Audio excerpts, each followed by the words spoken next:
Hello, everyone. How is everyone doing on this Monday? It is July the 15th, 2019, and I'd like to welcome you to Ask the Nanny. I do have a few announcements before we get started. This weekend, Ask the Nanny will be on the road and we will be in Washington, D.C. Hi, Mindy. And we will be having a Saturday self care relaxation day. It will be at the, oh, excuse me. Whew. Anyway, it will be at the Georgetown, it'll be in the middle of Georgetown. Those who have marked going will receive the address and parking instructions and all that good stuff. On Sunday, we will be with AdCan at the Cactus Cantina, and the address to that is on the invitation, the events invitation on the Ask the Nanny page. So if you are interested in going, please check the events page on Ask the Nanny. I will post it here once I get done. And on Monday night, we will be having a roundtable discussion.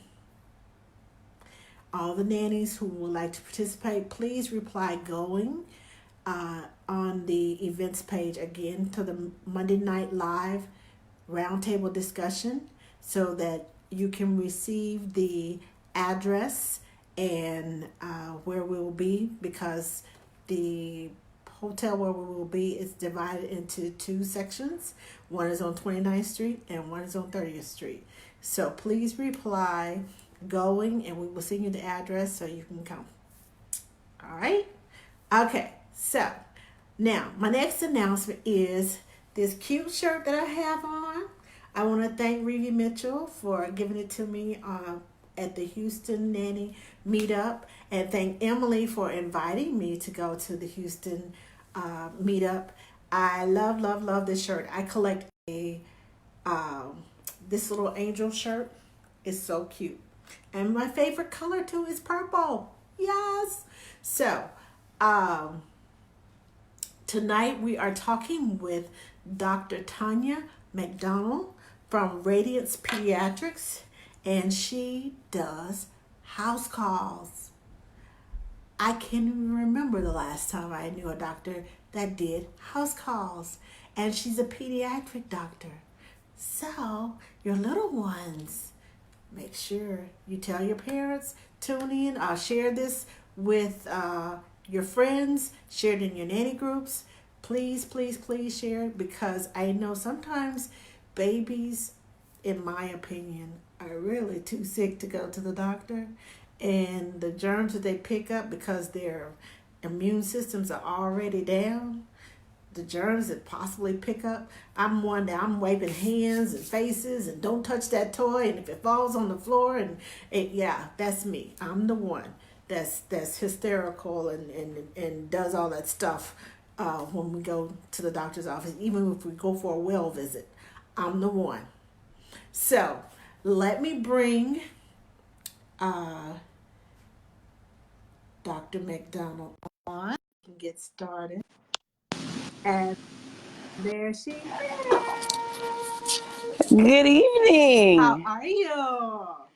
I am good. I'm so excited to be with you guys tonight. I'm excited too. And I see you have your headphones on. I sure do. Makes it easier. So much easier. So much easier. Okay. So tell us, um, What do you want how to do know, you, girl? first I want you to introduce yourself outside of the medical world. All right. Well, my name is Tonya McDonald. I am originally from Beaumont, Texas. Ooh, Um, been there.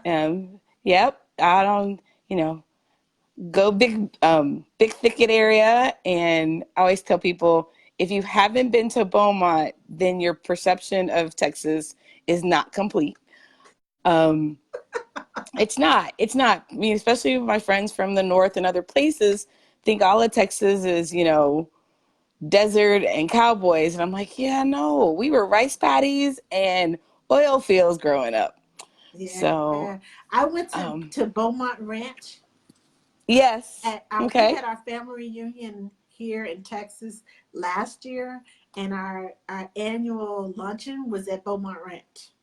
Yep. And we Yep. had a lot I of fun believe up that. there. It's a lot of fun. It's a good place to be from.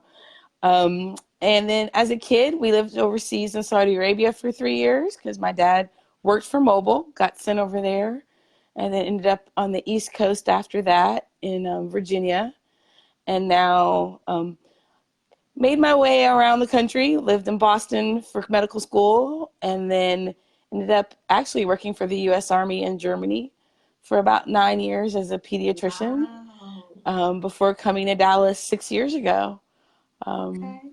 and now I'm back. Kay had to come back home. Texas girls, you can take us out of Texas, but you can't take the Texas out of us. So, Yeah.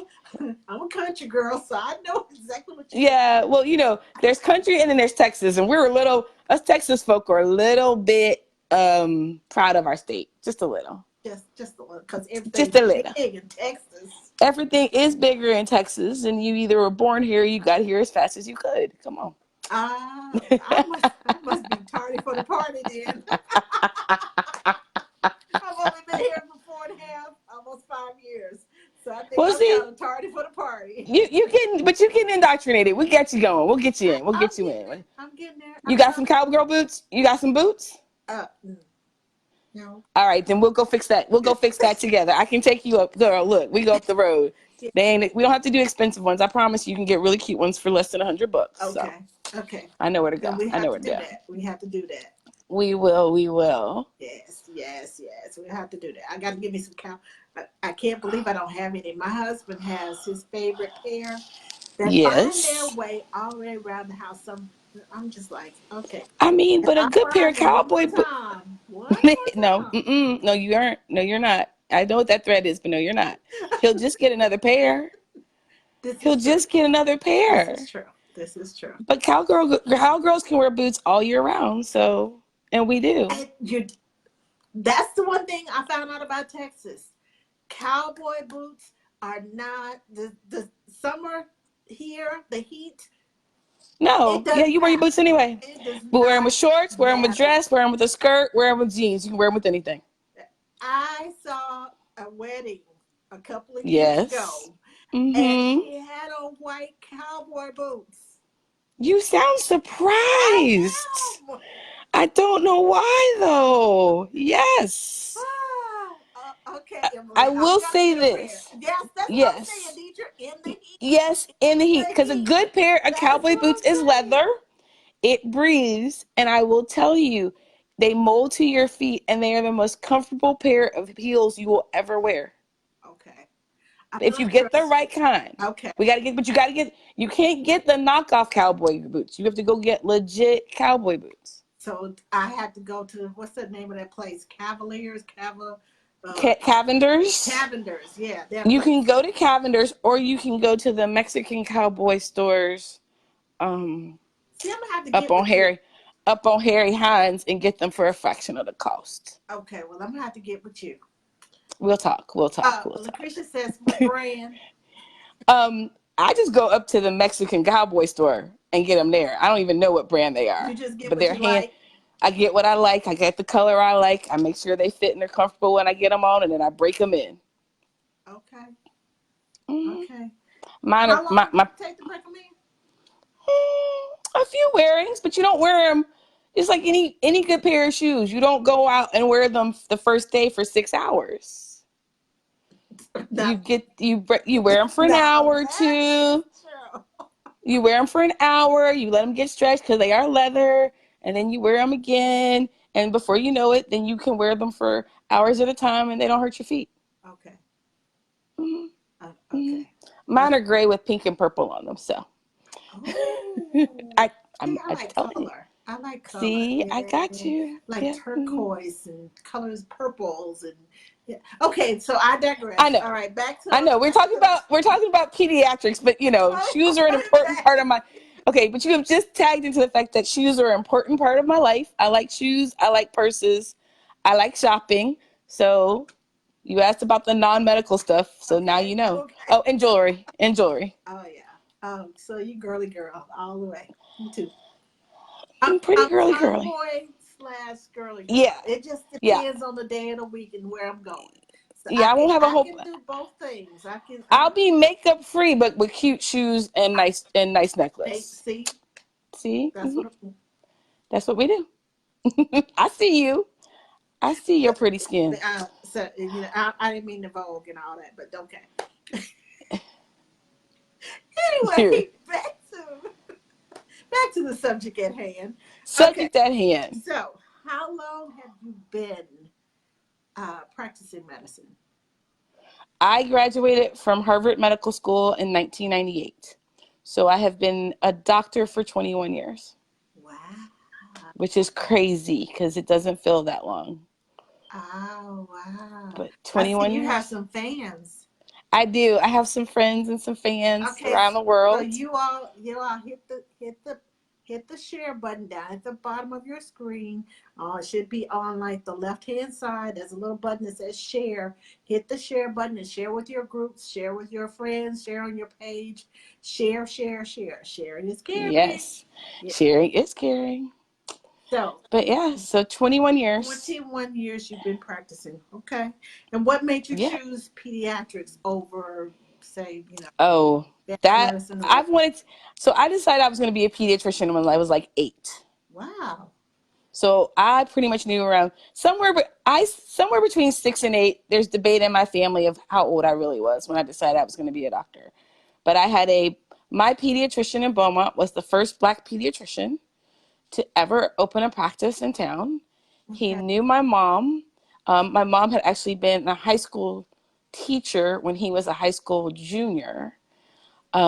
And he was the first adult in my life to talk to me as if I was a kid. I don't know how to, there's that tone people get and that attitude a lot when they talk to kids as if kids aren't smart. Mm-hmm. And he was the first grown up I remember talking to me as if I was intelligent and smart and could answer my own questions and just made me feel important. And so I wanted to be like him when I grew up. Oh, His name was Dr. Colbert, and I wanted to be like him when I grew up. And that was, I believe God gave me that as a kid, but that was my focus from literally my entire life was to become a pediatrician. okay. I Okay. flirted with surgery in medical school a little bit. Surgery was cool. It felt fun to like cut stuff open and sew people back up. It really did. Like, You might remind me of science class and dissecting the frog. yes, yes. I was the kid dissecting the frog who was like thrilled. People were like grossed out and nauseous in bio That class, and from I was all the like, high bring it on. smell and I'm all like, that. Ooh. bring it on. Bring all of it on. Yeah. But yeah, so I always knew I wanted to be a doctor, and I always would be like, if I can't be a doctor, I'll be something else. But doctor was always the thing I wanted to be. And so Wow. I walked into medical school at Harvard telling my friends, I'm going to do pediatrics. I'm going to go back home to Houston and do it for my residency. And that's what's going to happen. Oh, Deidre, I'm passed out. Yep, definitely not a doctor, but that's okay. That's okay. I think I did better with the worm than I did the frog. Because the frog had too many different things that we had to take out and put it on this. You got to put the heart, put this Oh, here, but put the that. frog, see to me, the frog was the coolest thing because it was the thing we did most, that was most like a human body Uh-huh. until you did the pig like later on in like Oh, no, college. no, I didn't. No, no. Science, English, and math were my things. Science,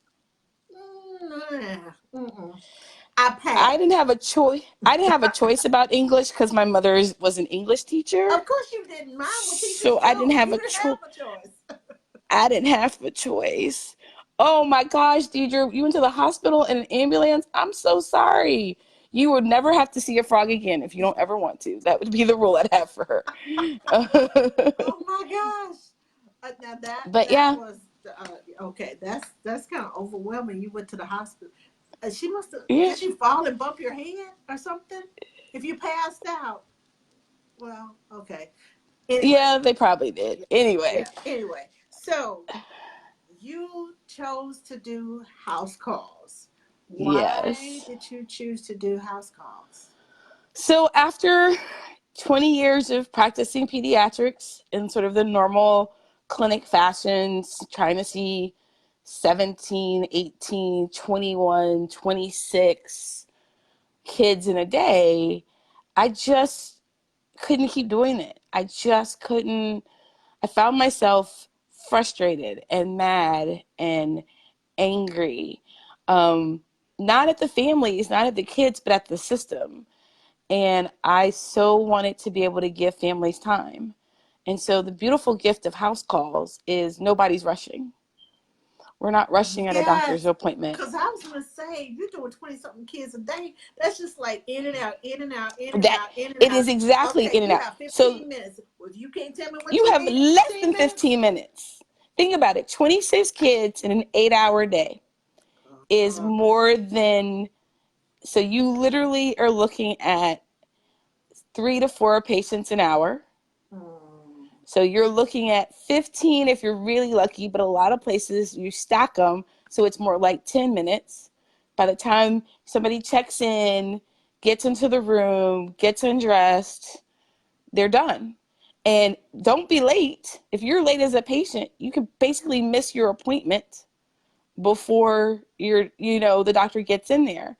And if you're a new mom with a young infant or a mom with 2 or 3 kids and you've got multiple questions, you just don't have time to ask your questions. I mean, the saddest thing to me is to sit in a visit with a young mom or an older mom. It doesn't matter, but she's got her list of 8 or 9 questions and she's trying to decide which one question is the better question to ask because she knows she doesn't have time to ask them all.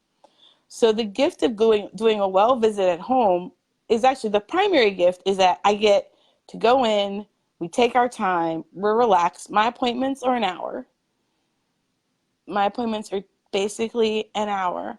And I go in, I talk to a mom, I ask her questions. In the meantime, the kid is running around the living room, hanging out, playing with their toys, bringing me stuff. They've decided I'm a friend, not the doctor. So they're not screaming, they're not hollering. Mom's okay with the kid being on the floor. I was giggling when you were talking about the don't touch that and watch your hands. Exactly. But in your own home, you let your kid wander all around. right. So the kid's comfortable, they're excited, they're having fun. If they're a toddler, if they're a teenager, they're probably in their room until we drag them out. Um, honestly, but they're in their own environment and I can watch, and then mom can ask her questions. Dad, if he's there, can ask questions. Grandma, if she's around, can ask questions. I had a visit. I had myself, mom, dad, grandma, and the 2 Jamaican aunties were all in the building while we were doing a legit, Love the it. Jamaican Love it. aunties. I got fed oxtail, peas, and rice, so I was not complaining at the end of that Ooh. visit. Okay, so Um, so I was gonna ask that's that that. question too. That's a side bonus. I That's a was side gonna. bonus. How many dinners have you eaten that you liked or didn't like? I have liked all the dinners eaten so far. I've been fed very well. Good. My patients feed me well. I don't always get fed, and I don't expect to get fed, but I don't turn down. I don't turn down homemade Jamaican food. Come on Oh, now. hey now. All Hey right now. now. Okay. But think about it. I had an 18 month. I have an 18-month-old, and I did her entire well child check, including looking at her ears, listening to her heart. We did her entire developmental screening, and she literally felt like we were playing a game the whole time. Good. And that is the gift and the beauty of a house call. In addition to the fact that if I'm coming to mom, like you were saying, you don't have to pack up a sick kid. You don't have to, you got one sick kid, 2 other small people, you're trying to rush somewhere. Inevitably, that is going to be the day where nobody is going to cooperate with your time Of schedule. course. They're going to throw up all over something. Somebody's going to have a blowout. The 5-year-old's going to not be able to find the shoes they want or the right shirt, and they're going to have a fit and you're going to be trying to pick a kid up, worrying about somebody accusing you of CPS getting called because your child looks a mess. Those shoes are one shoe on and are two different shoes.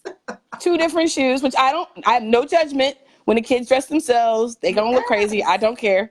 That's creativity, and we keep on rolling. But so being able to offer families the convenience of an old school doctor, the relationship, the time, the convenience and respect of their time and value of their time, is a huge piece of why I'm doing what I do this way. I love it. I love it. Lucretia says, how is this possible? I'm thinking of economics. So it's actually very possible because I don't have overhead. One of the things I do with my a lot of overhead. One of the things is I don't have to pay for a building. If I'm doing house calls for my car, I'm not paying for a building. Mm-hmm. So my car costs 10 grand as opposed to 10 grand a month in rent for a big medical office. I don't have to have a huge medical staff right now, and medical staff is me. So I answer the phone. I see the kids. If they need shots, I give the shots. I don't have to process because I don't take insurance. We do cash only on a monthly subscription. I don't have to have somebody to process cash and process billing. So that's an employee I don't need to have. I don't have to fight with insurance companies to get approval for what I want to do with the patients. So if I think, hey, your kid needs no antibiotics, but we need to, Mom, hey, let's do that Vicks Vapor Rub.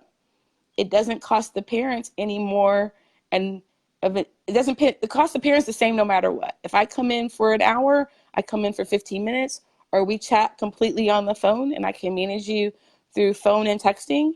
It's the same $100 a month on average, no matter which kid no matter what. So in the long run, I can see actually fewer kids a day and get paid more because I don't have all the overhead that you have in a typical medical practice. Yeah. So you do a subscription, or subscription. Yes. My brain said prescription, and I'm like, no. Yeah, I threw that in, so that messed you up.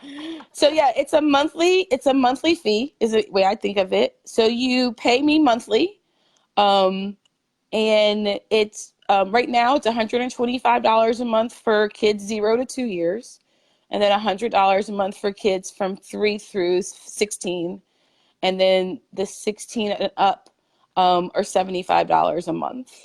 And parents can pay me monthly. They can pay me 3 months in advance, 6 months in advance, or up to a year. If you pay for want to pay for a full year in advance, then you get 11 months and you get the 12th month for free. And I don't, nope, no contracts in that you sign each month and you pay me monthly. You set it up and it's an auto pay each month. I ask for people to give me a 14-day notice ahead of time so that if you're going to cancel your membership. But by state law, I have to give you 30 days of coverage when you're no longer my patient to get your records and transfer your care to a new pediatrician. And so, but I want to be affordable to families. I want to be affordable to a mom. If you're a parent with 3 kids, $300 a month may seem like a lot on a month when your kids aren't sick, but on a month like in the middle of flu season, when it's going to cost you $40 a kid in co-pays and potentially $200 per kid easily just to go in and get their nose swab for flu, those differences in price actually add up pretty well to be pretty economical. You're talking to one that's had 2 that have had surgeries and especially my youngest. We stayed in the doctor's office. Right. So you're ear infections.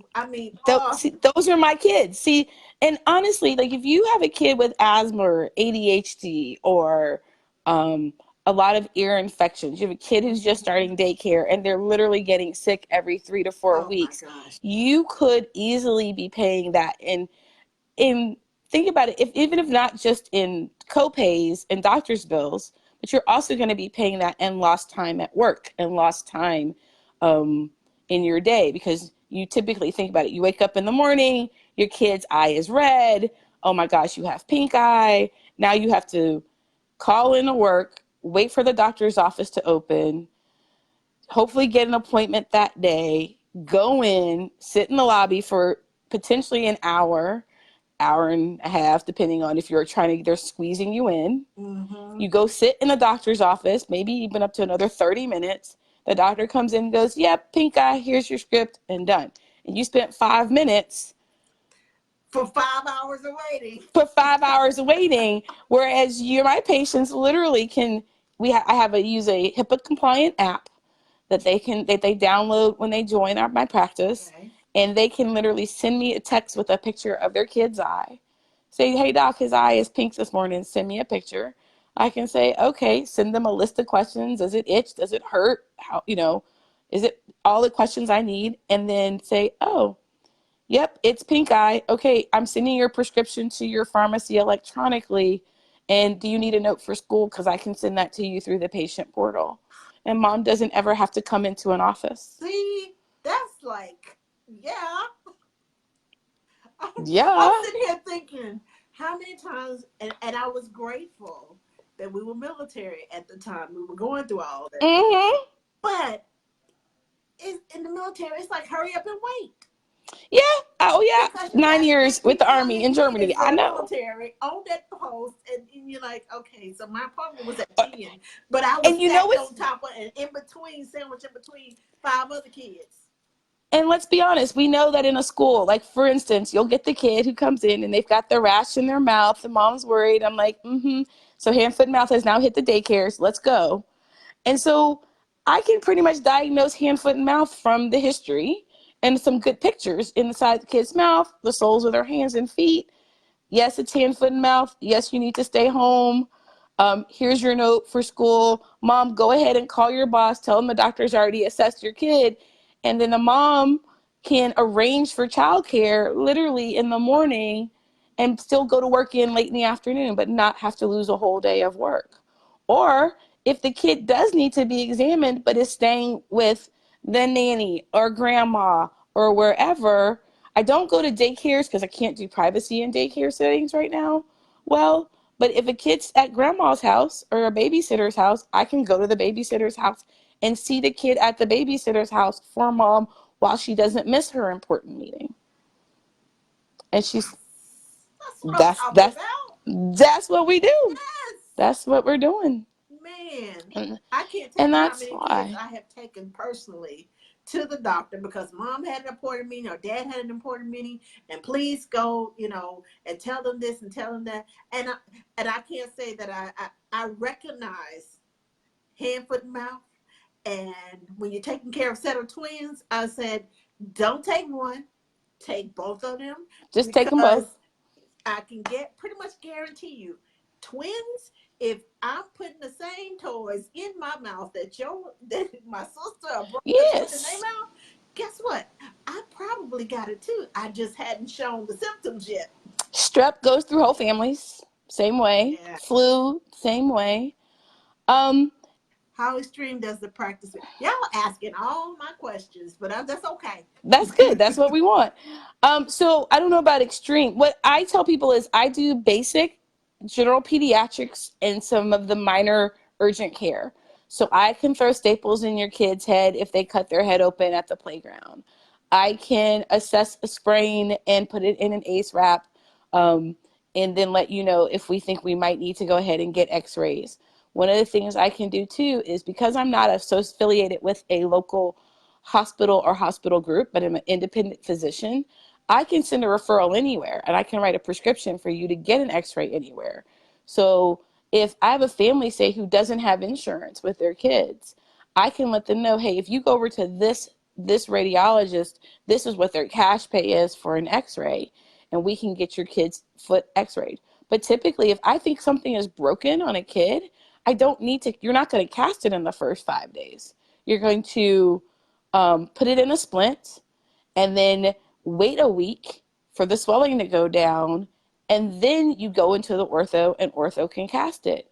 Well, if I send you to an orthopedist office directly as an outpatient referral, not through an ER, it is going to cost you a fraction of your kid going to the ER and getting the same splint, the same referral to ortho, and being told to wait a week to follow up. So, I mean, if it's completely deformed and you know from across the room it's broken, of course I'm going to have those parents go to the ER. But if it's one of those where the kid's limping and you're not really sure, should we look at it? 95% of the time, I can tell by exam and history. And then if an X-ray is needed, I can or send you to a local radiology suite to get that done as an outpatient for a fraction of the cost that same procedure is in your ER. So that's why I tell families, if you have insurance, I'm not a replacement for insurance. I don't offer insurance. So I do recommend people have some sort of catastrophic insurance coverage so that they do have coverage for big ER events or hospital stays. But my goal is to keep patients out of the ERs and out of the urgent care for minor issues.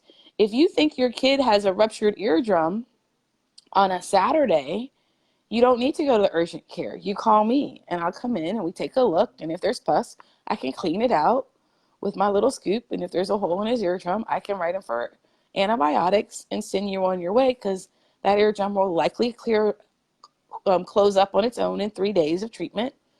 But if not, I can follow up with you in a few days. We can see how it's going. And then if you need to go to the specialist, we write the referral and the script for you to follow up with the specialist. But that's not, it's urgent because the kid's in a lot of pain and discomfort. It's not an emergency because it's not a threat to life, limb, or eyesight. And therefore, I can save people hundreds and hundreds of dollars and long waits in an ER Oh for my most gosh, things. emergency rooms are the worst. You go They are in not fun. and they give you a band-aid and a swab, and you got $9,000. I was like, really? Seriously? Yep. Mm-hmm. I remember my Mm-hmm. bill. I had had surgery and the doctor wasn't open, and I went into the emergency room because my husband told me, you look like you got in a fight with Mike Tyson, because I had Oh, eye surgery and the whole left side of my face was just swollen, and he was right. like, we got to go. And Right. I was just, but Imagine if you could have called your doctor, your PCP, yeah. it's your kid, you could have called your PCP, taken a picture, said, hey, is this look like normal post surgery swelling? Is this something we need to be worried about? Your doctor could have, I can walk you through, like, okay, how much does it hurt? Is it bothering you? How did you sleep last night? Because how you sleep can affect how things heal. Mhm. And we could have walked you through a lot of those steps. And then if I felt like you absolutely had an emergency situation, of course I'd have sent you to the ER. But a lot of times you can't, again, good history taking from a doctor and the ability to see someone, we can address a lot of things online or through video chat and not need to be in an emergency room, be in an urgent care center. Okay, let me say something right quick. Nannies, Mm-hmm. um, one of the important things, one of the importance blah, the importance of taking notes, the importance of writing things down as to, okay, Johnny had an ear infection today, or Johnny had his ear was hurting, or his nose was running, or whatever, is so that when you go to the doctor's office, you can take those notes with you. And here's a Yes. plug: Our Nanny Diaries has a book for toddlers and babies that you can take with you. It has notes, it has times, it has dates, all of that, and cute little stickers that go with it. So take the That's notes awesome. so that when you when parents go to the doctors, as I know, I have a form called My Day, and I take notes of if something looks funny, if something looks, red rash. Okay, this rash ain't accompanied with a fever. It has this, it has that. So when the parents go to the doctor, they scoop up the notebook, take it to the doctor's office, and say, okay, it started on this day, and then the next day it did this, and then the next day it did that. So by day 3, the doctor has a clear idea of what's going on because I'm there most of the day with the child. I know the child's behavior. I write all those things down. Please take records and notes on your children. If you see something Yes, funny, if you please. see some that way, even if it's not a house call, Right. please take notes so that when your parents go to the doctor and they have not been there all day, they have not seen little Johnny, take a video so you can show the doctor what he this is what he does when this happens, or when his ears hurt, and this is how he reacts to it. Whatever the case may be. We use our phones for everything else, and we take 50 million pictures of our kids because I know because I got them all on my phone. Take, take pictures, take videos, whatever you need to do of those kids. And again, our nanny diaries, um, Kelly and Sue, Sue Downey and Kelly Gears, you know them.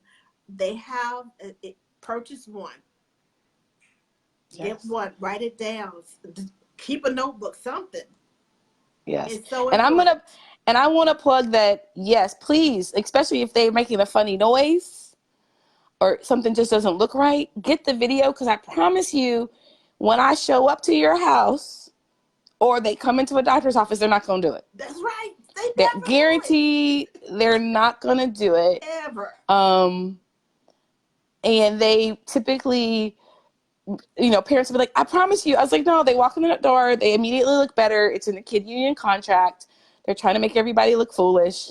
Um, and it's not going to happen. And then I will walk out or you will go back home and they will do it again, but not typically in front of the doctor. Right. So videos are great because the other thing, um, one of the things somebody was asking about top 3 things people get wrong. Yeah. Um, when they come to pediatricians, one of those things is everybody wants to sound medical, and so they use medical terms for things, but that's not really what doctors mean by those words. So one a prime example is I'll say is someone will come and say, my child is wheezing. He's wheezing, he's wheezing. And I'm like, okay, what does it sound like? And they're like, well, he just can't breathe through his nose. I'm like, no, that's congested. That's not wheezing. Wheezing is a whistling noise. And honestly, if I can hear you wheezing without my stethoscope, we need to start a whole bunch of medicines right now. And we may need an ambulance to the ER before we're done because that means the lungs have completely collapsed. So if you just tell me, Doc, he's making this funny, stuffy nose noise, I'm okay with that. I would rather know what you're really hearing than you try to make it sound like a medical term. Because honestly, my sister could tell you this if she were watching, she would agree. Um, she's very good. My sister, I have a niece and nephew who are 4 and 6. My sister is very good at keeping me down to earth and say, can you speak English instead of doctor? Um, Stop speaking code to me. stop. Are you going to translate that? Because I'll throw a word out that for me is just a normal word now, but for her, she's like, that's not English. Can you break that down into English? Speak English. And I have the utmost respect for a parent, a nanny, a grandparent who can explain what they're seeing, explain what they're feeling. But they don't have to be fancy, and I don't have to use fancy terms. I just need to understand what the parent, the guardian, or the child themselves um, is feeling, seeing that is not normal. Another thing I always tell my parents is you are the expert on your child. If you are a nanny who is spending hours a day with the child, you are the expert on your child. I am your medical advisor. I have medical knowledge. I have developmental knowledge. I am an advisor in your circle and in your village, but you are the expert on your child. And if you tell me something is not right with your child, I will say to you, okay, I have done a full exam. We've looked at everything, the history you're giving me. This doesn't pinpoint to a specific illness. But I want you to continue to watch them, take notes, come back to me. Not necessarily acting doesn't necessarily mean I don't believe you, but I also am saying I don't have anything to medically treat. But I do believe that something's not right. And I've had families who struggled for years, say, with a kid who's developmentally just not quite there. And mom's like, he's just not right. There's something not right, something not right. And then lo and behold, I, come in and I'm like, has anybody ever thought about screening for autism? Like high functioning? Mm-hmm. And a mom looked at me. I remember a mom particularly when she was like, oh my gosh, I've been saying this for years and no one's listened to me. I was like, yeah, he doesn't make eye contact. This kid was 9. And he would look right over your shoulder. And he didn't make, but he didn't rock. He wasn't echolalia. He did well and he functioned pretty well in school. He wasn't really social though, but he mimicked social stuff enough to pass for social. Right. And being able at 9 to get that diagnosis for him and get him treatment was huge. Get him into therapies, get him support at school. And mom had literally been telling doctors for years that something wasn't right with her son, but no one was paying attention or they couldn't find anything medical. So she assumed that that meant there was nothing wrong. I said, no, it just takes a while sometimes for some kids because they're able to function so well. So you know your kid better than anybody else. You're the expert on your kid. My job is as a doctor, as a pediatrician, is to be a part of your village, to talk you off the wall when you've gone on Google, and help you know your child does not, isn't dying tomorrow of some rare disease that only happens in Africa because his symptoms looked like that on when you Googled it, which it can do that to doctors and first year medical students. We suffer the same problem. But, to be like, no, let's think of the most common things that this could be, or what's a common thing that can look weird. So that's a thing I think parents need to know is you're the most important expert of your kid. And if you don't think it's right, you just keep asking. And if you have a right relationship with your doctor, they'll keep asking along with you until you get to an answer. Okay, so we had a question a while back. Said, how far do you travel? I currently, according to my website, I will travel a 15-mile radius from the Duncanville, South Dallas area. But right now but I have gone as far north as McKinney to see a baby whose home address is, the university area, but delivered in McKinney.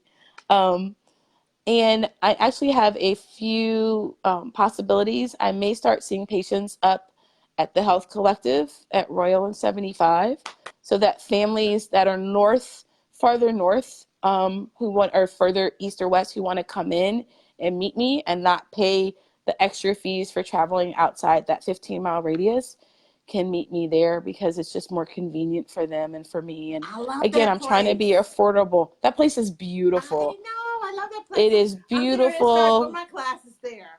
Yeah, they may not enjoy me if I have a bunch of toddlers in the room at once, but we'll be on the noisy side of that building, so it'll be okay for people who are meditating on the quiet side. But that's the plan. Okay, let me see. What else do we have? Let's see. I see a lot of hellos, hellos, hellos, hellos, hellos. Uh, do you stop at 18 or 21? I actually stop at college graduation. Wow.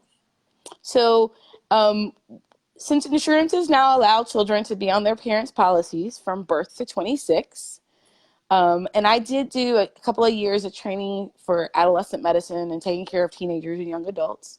I'm very comfortable taking care of kids through college. I do tend to say once you're off your parents' payroll, you need to be out of my clinic.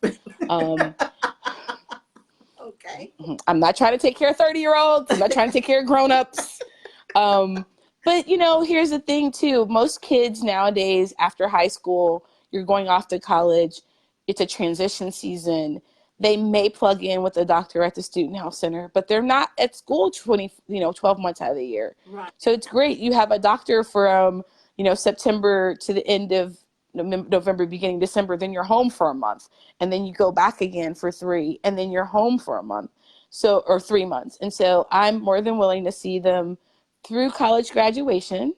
I tell them I reserve the right, if you cut up and act a fool and your mama kicks her out of her house, I can kick you out of my clinic. And I can't take care of people once they're pregnant. So if you are a 20-some-year-old who's pregnant, I will transition you to an FP after you've delivered because I don't do any kind of pregnancy coverage. Now I'll take care of the baby though after you've had them. Okay. But So once you had a baby, you can come back.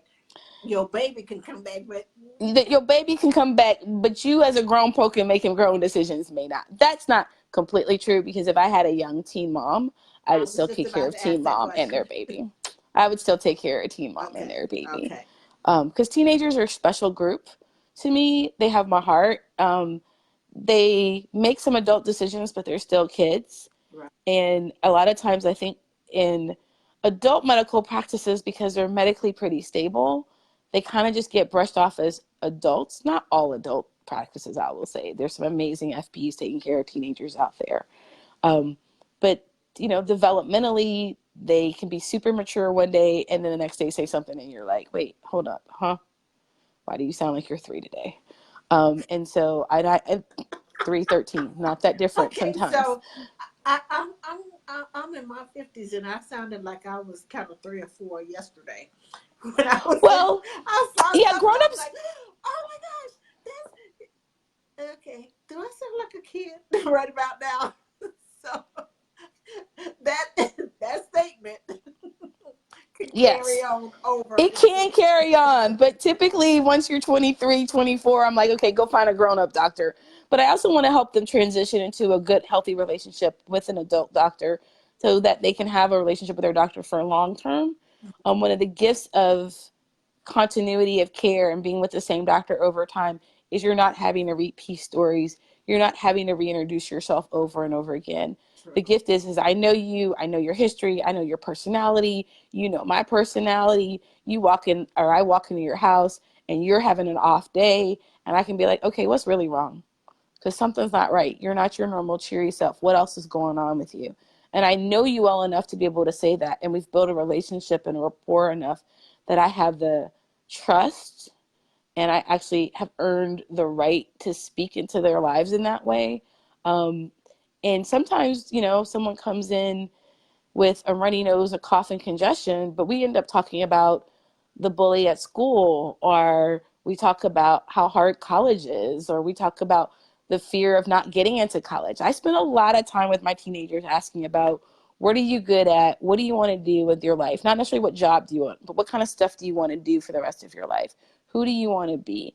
Um, and the things that prepare them to be functional, healthy, wise ish, because we're all kind of wise ish adults, um, is and that to me is as much of an importance as like, oh, let me treat your asthma or your medical condition. Because sometimes I can treat a cold, doesn't take a lot of time, but helping a kid deal with being bullied at school, or addressing how she feels in her self-esteem because she thinks her weight is really high, even if it's not.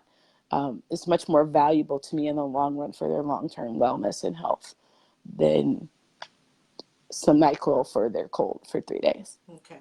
We have another question. Do you do Okay. video counseling with the mature teens?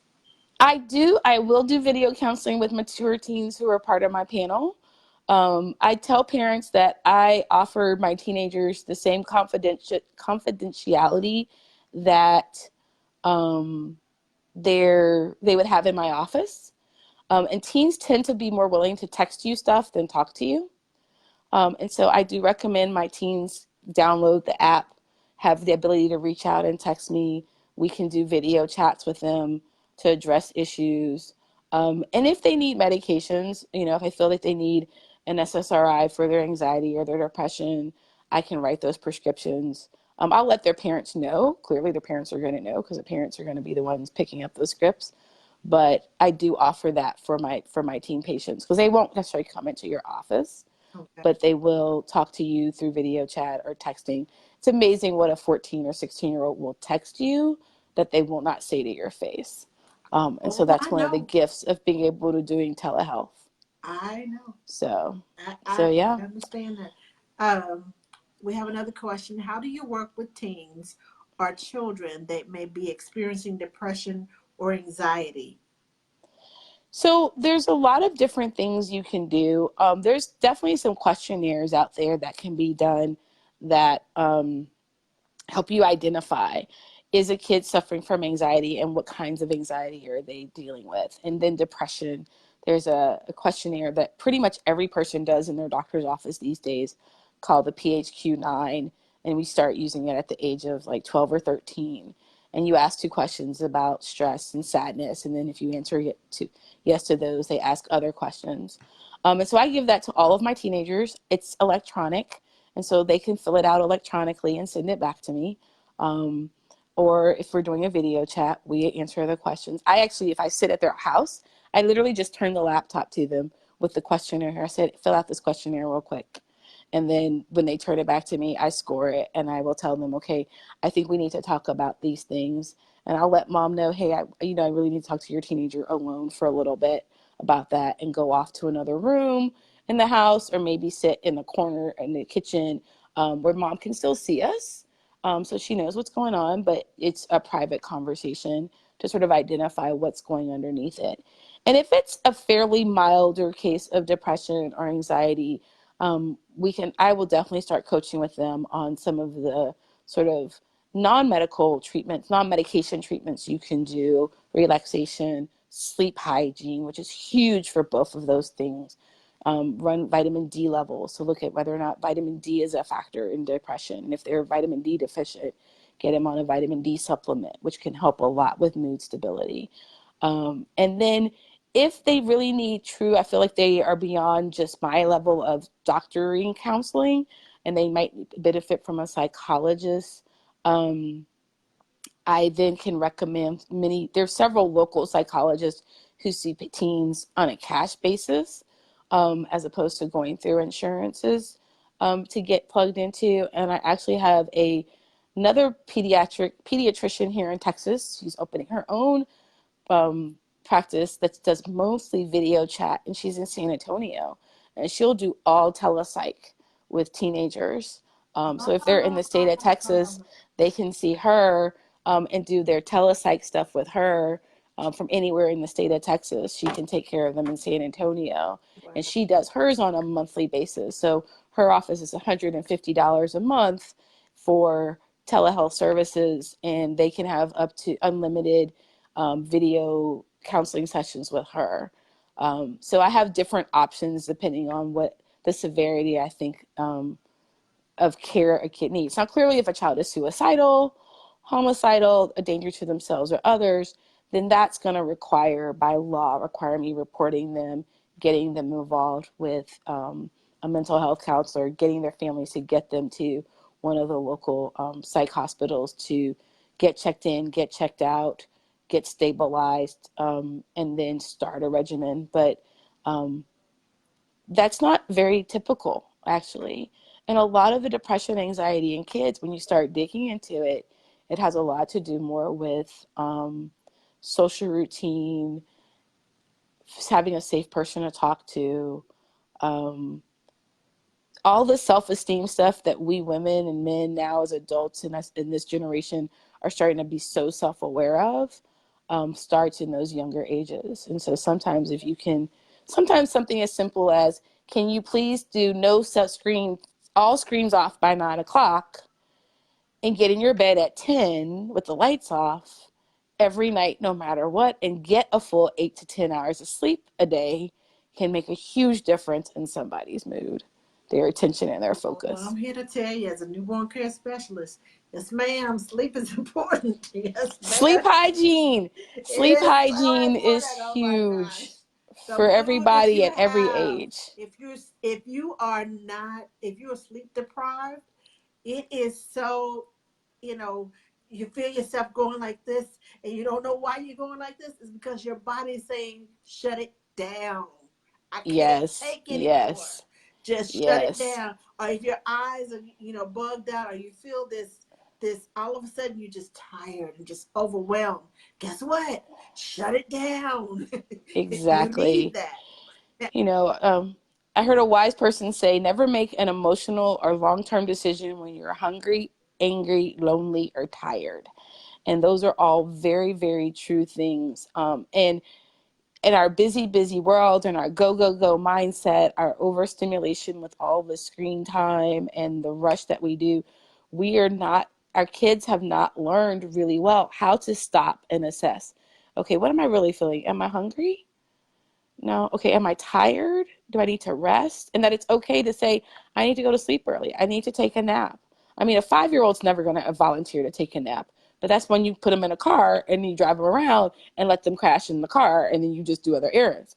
Um, but teenagers need to be told, hand me your phone, go lay down, to go take a bath, put some lavender scent in the room or whatever makes you relax. Let's do some aromatherapy, get a good bath, get a good meal, go lay down and sleep, and let's see how you feel in the morning and reapproach it.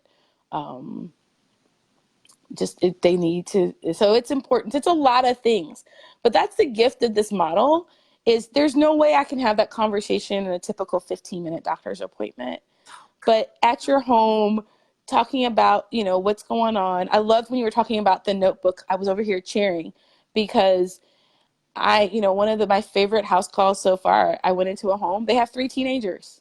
Well, 2 teenagers, a 13 and 11-year-old. And they had a whiteboard with all their questions for me that they had been meaning to ask. And so we were able to walk our way through the whiteboard questions and things for each kid at their well visit and address all issues. A couple of them had been things that had been going on for over a year. But parents just forget because it's not major. It's just a little thing. But because mom and dad had taken notes, they knew I was coming. They had it all on the whiteboard for me. We were able to address every single question. Great. And I literally did well checks for 3 teenagers at their home in 2 hours, including checking how tall they were, weighing them on their scale, writing their prescriptions, filling out their forms for sports. Um, it was awesome. Okay, we have another question. Do you have a favorite parenting book or style? And are there some to avoid? Thinking about nutrition, sleep, discipline, etc. I do not have a favorite book because no 2 children are exactly alike. The reason we have 80 million books out there on how to parent, 80 million, like what to do with your newborn books, and is because no 2 kids are exactly alike and no 2 families are exactly This is alike. true. And so what I tell parents is I don't I don't prescribe to a particular author or book, but I do prescribe to being mindful and consistent. So if you're going to if you've decided that you are a family that is not going to do corporal punishment, which is fine, I love that, then you need to be very consistent across all the adults in your life on how you're going to be um, parent them. So, but you also have to recognize that what works for one of your children is not going to work for your other child.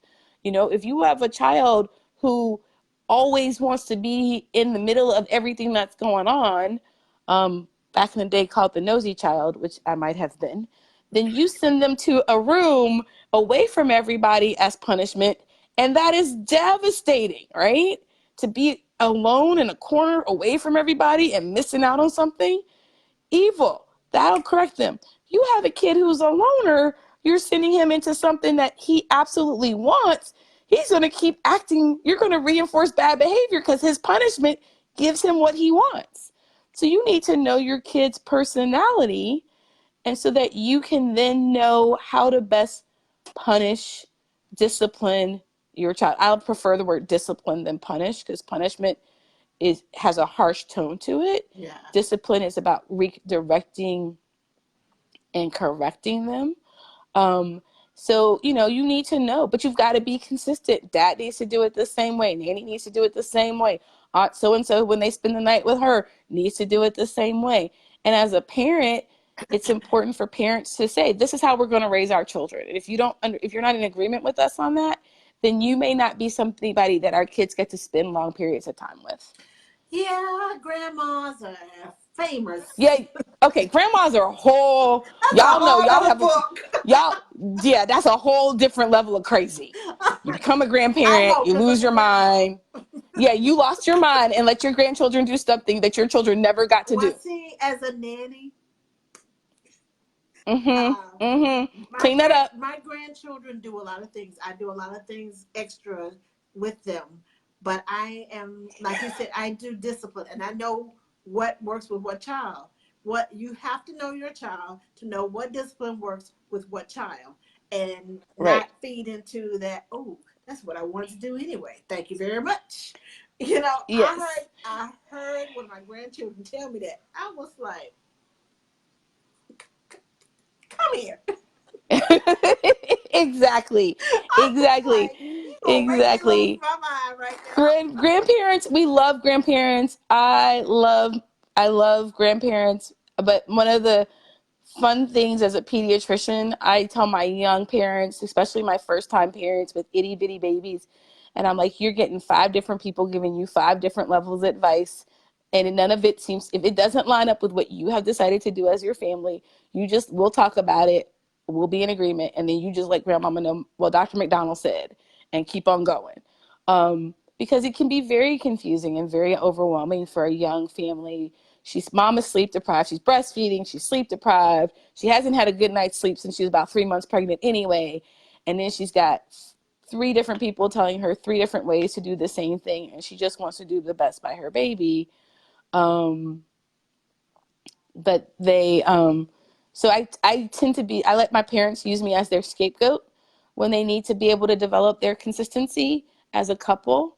Um, and then I mean, I'm an aunt, and my sister's online, I think, and so she can let you know that I do. My niece and nephew probably definitely get away with stuff at my house that they don't get to do at their mom's house, but they also get to do stuff at my house that for their mom would be more disruptive to life. So at my house, you can go outside on the patio and paint and finger paint and make a mess. And if I need to hose you down, then I see you, Janae. Then we put on a t-shirt and we do fun stuff at my house. And so that's a special, safe place for them to be. But they also know that auntie will put you in a corner just like your mama will put you in the corner.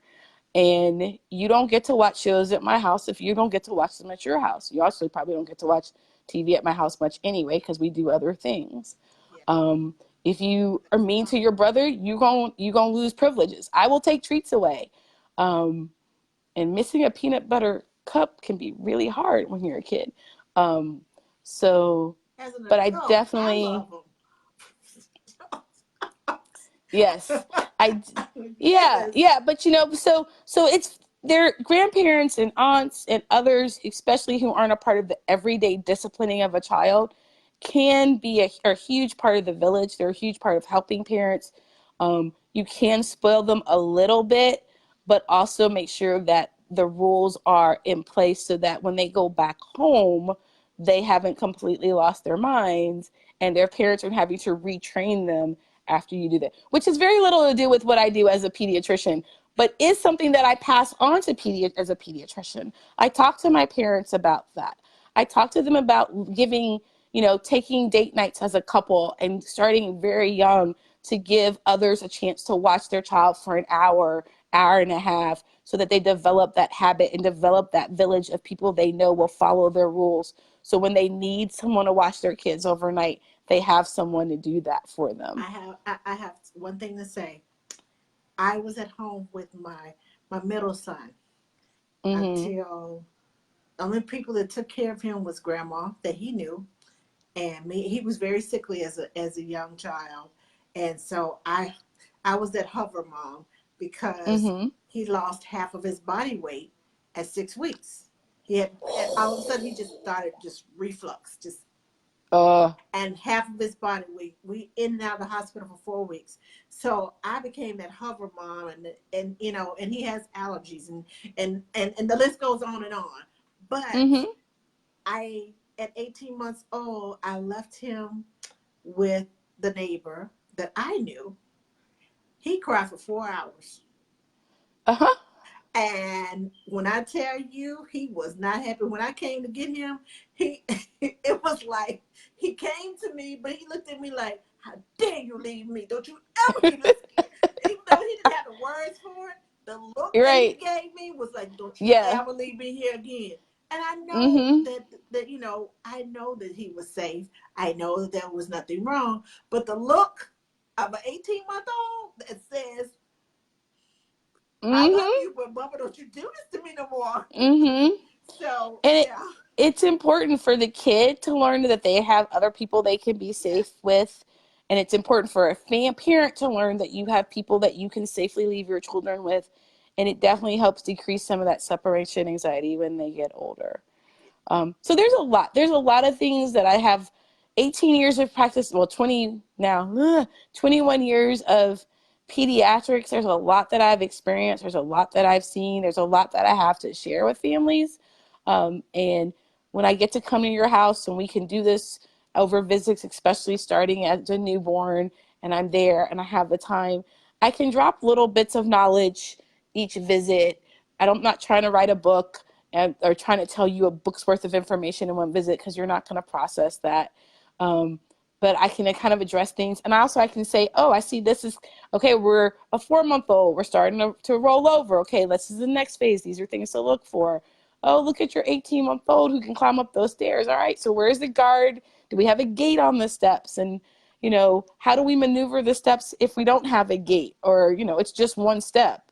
If you're in a house from the 70s with the sunken living rooms, you don't have a gate because that would cover the whole living room. So how do we carefully teach this kid to step down and step back up and, just little things like that. So, being able to do house calls, my goal is to give parents a physician who's a part of their team, who's a part of their village. And because I'm not a part of an insurance plan, I don't care if your insurance plan changes. You still get to see me. You don't lose access to your doctor when your company changes insurance companies on you. The only Oh, reason I I hate wouldn't that. take care of your kid, yeah, the only reason I can't take care of kids is I'm only licensed in the state of Texas, and so I can't prescribe in other states. So if you move out of the state, that's not going to work. And clearly, I can't do a house call if you live, in Amarillo. Um, Yeah. but I can do a telehealth visit with one of my college kids who's out in Lubbock. Um, I can do that. So if I've established care face to face here and you move to Lubbock for college, I can still take care of those kids. Okay. Um, Okay. yes, Danielle, I can take care of your son in El Paso. Your child is doing development milestones out of order. He is awesome at catching that. Okay.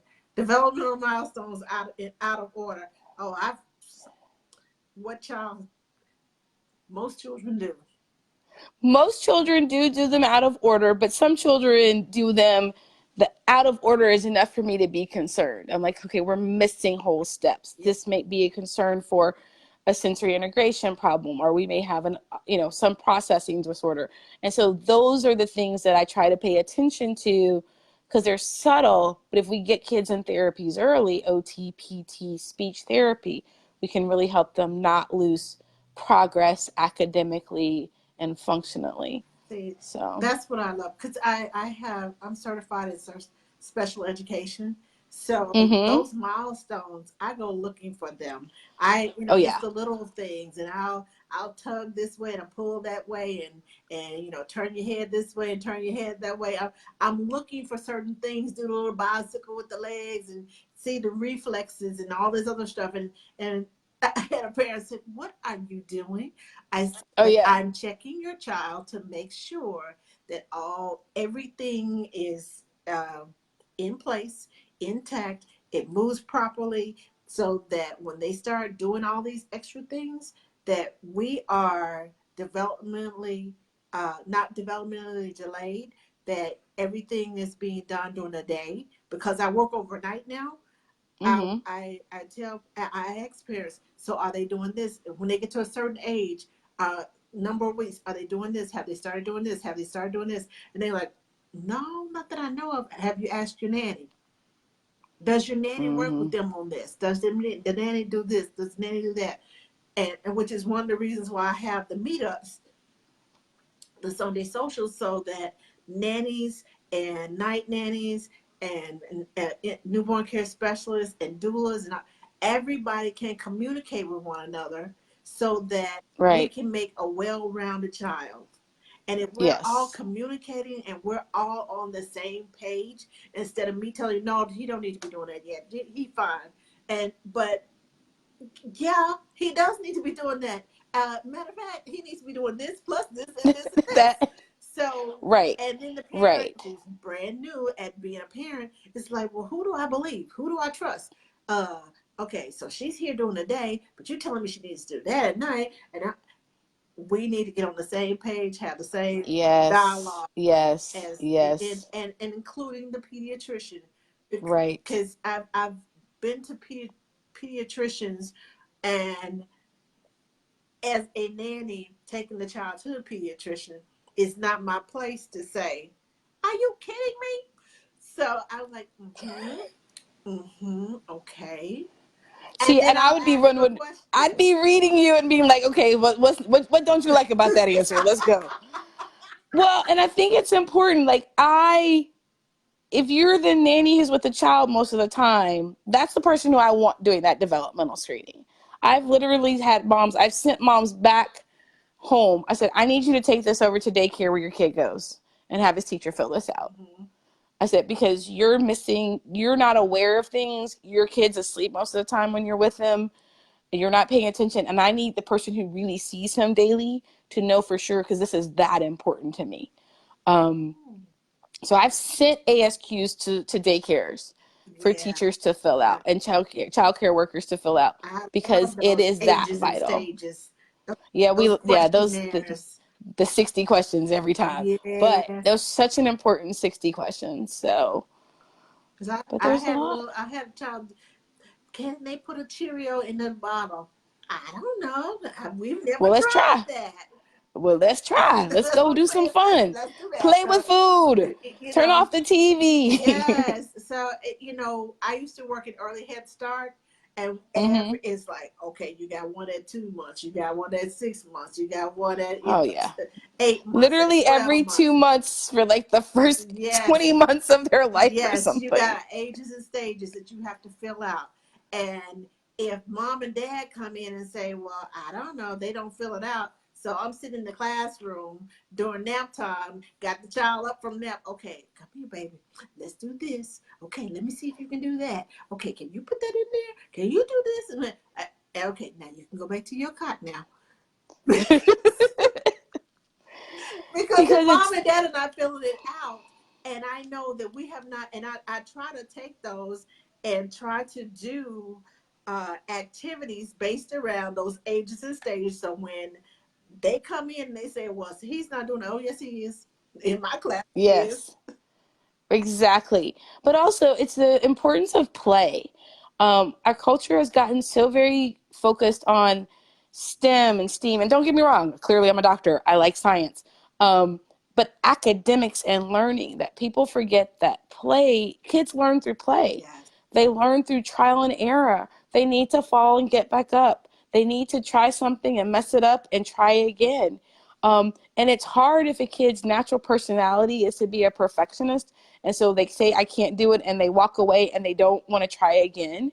And so we have to work really hard on encouraging them to try again, break it down into smaller steps for them. But play is such an important part of how kids learn. And I think people in this day and age brush play off as if it's not important because play for us as adults has been made to feel like it's unimportant. But honestly, even for adults, play is important. It's important for us to get out there and do something just for the fun of doing it. It's good for our heart rates, it's good for our health, it's good for our mood.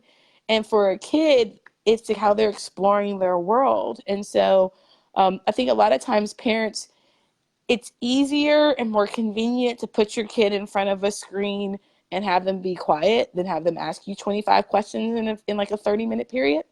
Um, but those questions are them trying to engage you in their world. And those questions are them trying to explore their world. And sometimes, if you would answer them on the second and third question, they won't ask the 25th question because they've gotten that attention, they've gotten that focus, they've been validated as having for the thoughts that they're having. And then they're okay. And they go back and do what they want to do. And then they don't come back to you for at least 15 minutes with the next question. Yes. Um, When I can't guarantee an hour, but maybe 15 minutes. but I have I've worked in several preschools, and it irritates me. Oh, they just playing. Oh, they just playing. So almost every preschool that I have worked at, and it has been about five or six of them, I have taken pictures of the kids in my classroom doing at several different stations and several, the blocks, the housekeeping, if they're at the Mm-hmm. music. And I take pictures of what they're doing and I put labels underneath it. I put it on a poster and I put it right outside the classroom so you can see. We learn, and the top of it, we learn through play. We're playing this, you learn geometry, you learn angles, you learn this, you learn how to Mm-hmm. conflict resolution. That puzzle is not just a puzzle. You're solving Right. problems. You are learning. And you're laying. When you are listening to music, you're learning language. You are listening. You're learning rhythm. I would just list things, and they would stop and look, and they're like, I never thought of it that way. Yeah, we Mm-hmm. are not just Mm-hmm. playing. We are Mm-mm. learning. And it is Mm-hmm. important. And learning in our environment. It's not just Right. sitting down at a desk saying A, B, C, D. No. There's more A, B, C, Ds and more fonts and everything else. Picture reading. Tell me the Yes. story. Just kids can't Yes. read. They go through the book and they tell the story according to the pictures that they see. Right. Right. And don't try to skip a page on their favorite Oh book no. because they have Oh it no. memorized.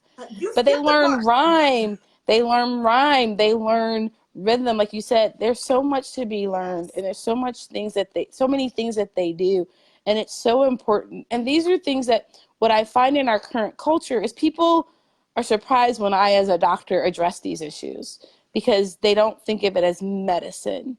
But health and wellness and development is a huge part of what I'm supposed to be doing is helping kids develop well. And so I do ask about playing and talking. I ask about songs. I ask them, can they dance? I have them jump up and down in my office to see how coordinated they are. Some of them are better coordinated than I am. Okay, a lot of them are. They're almost all faster than me at this point. Um, but, those are all important things that um, is a part of what your pediatrician should be doing. Pediatrician should be asking about development. They should be asking about time and play. They should be asking about songs they sing because all of those are part of how that 2 and 3 year old will actually function at 5 and 6 and 8 and 12. Mhm. Um, but because most doctors, you can't bill for that. You can't check boxes and get a code in your typical medical practice. A lot of times that stuff gets put into a questionnaire that someone who's not medical scores or who's not the doctor scores, and unless there's a big problem, it doesn't even get addressed. And so part of what I want to do is be able to provide holistic care, addressing all of mom's concerns and issues at the same time. Okay. Now, Yes. one What you got? last hurrah. What Okay. is your best advice to us? And then we're going to close out. Okay. So my best advice is love the children that you're gifted to be a part of their circle. Take time to enjoy them and learn from them. They will teach you so much about life and the world if you just stop and pause and look at it through their little eyes. Um, it's the most amazing thing is to hang out with them. So Cool. that's it. I That's love it. I that's the love it. best I thing. love it. Thank you so much for educating us tonight, You're for welcome. Thanks for having and me. for just talking with us, giving us advice, giving us options, giving us, because if you here in Texas, surely, hopefully, that there are other pediatricians that make house calls that are just like you. That There do that. are there are a group of us doing this. I know several docs. There's another. So I'm here in Dallas. Andrea Wadley with 127 Pediatrics is in Colleyville.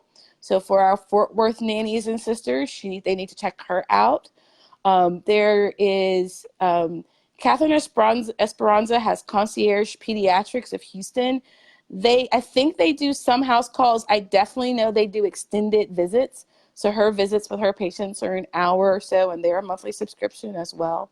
And then there are tons of doctors, slowly but surely, there are pediatricians popping up all over the country doing this model of pediatrics who Yay. want to get back into true relationship rather than transactions. I like the way you said that. True relationships instead of transactions. Because I hate feeling like I'm just a number. You're not a Uh, number. I hate that. But thank you so much again for everything. You're I welcome. always, I come on, I do ask the nanny for professional growth and professional development, but I Mm-hmm. always learn so much from everyone that is special guests here because um, I'm just constantly, I want to I don't ever want to stop learning, and I Yep. always learn. And thank you to everyone who is watching. Thank you for Dr. McDonald's fan club that came on to watch. You can come back on Monday nights and watch again. Next Monday, we will have a roundtable discussion in DC. It will be live from DC Whoop, whoop. with the nannies that are reply going. So tune in next week at 7 p.m. Central Standard Time, and it is 8 p.m. Uh, Eastern Time. So tune in and thank you, thank you, thank you, thank you, thank you so much for joining us. And please put your information in the comments once we're done. I'll post this and share this with Okay. everyone. And ladies and gentlemen, hit the share button now, please, so you can share this interview with your friends, with other parents, because this is some information, regardless as to where you live. I'm sure that there are probably other on-call pediatricians that do pretty much the same thing in other states, other than just Texas. So please share so that, this can be an option to your friends and to your families. Um, because sometimes children need that one-on-one time. And they can't talk to you as a parent because you're too close to them and too emotional about Mm-hmm. things. But they will talk to their doctor if they have a relationship with them. And I would rather my child, Absolutely. you know, speak with someone that they trusted and know that they are getting their little emotions and feelings out and somebody and they are being heard than for them to bottle it up, hold it inside, internalize it, and then think, oh, I'm just such a bad person. I'm so this, I'm so that. And I want somebody in my child's corner, even if it's Yes. not me. I need a village, and let somebody else be a part of your village. We need that. With everything that's going on today, we Absolutely. need a village, not just, don't mess with my child. That's all I'm going to say. Absolutely. Yes. Yes. What I'll do too is in the comments, I'm going to give links to some of the other doctors that I know, not just here in Texas, but in other places who do Yay! house calls or Thank extended you. visits. I'll put links to their websites in there so people can, if there's someone in their community, they can hook into those pediatricians' offices. Thank you. Thank you. Thank you. Thank you so. You're welcome. And we will see you all next week in DC. All right. Have You all fun. have a great week, and I will see you all in DC. DC nannies, I'll see you on Saturday, Sunday, and Monday. All right. You all have a great week, and we'll talk to you soon.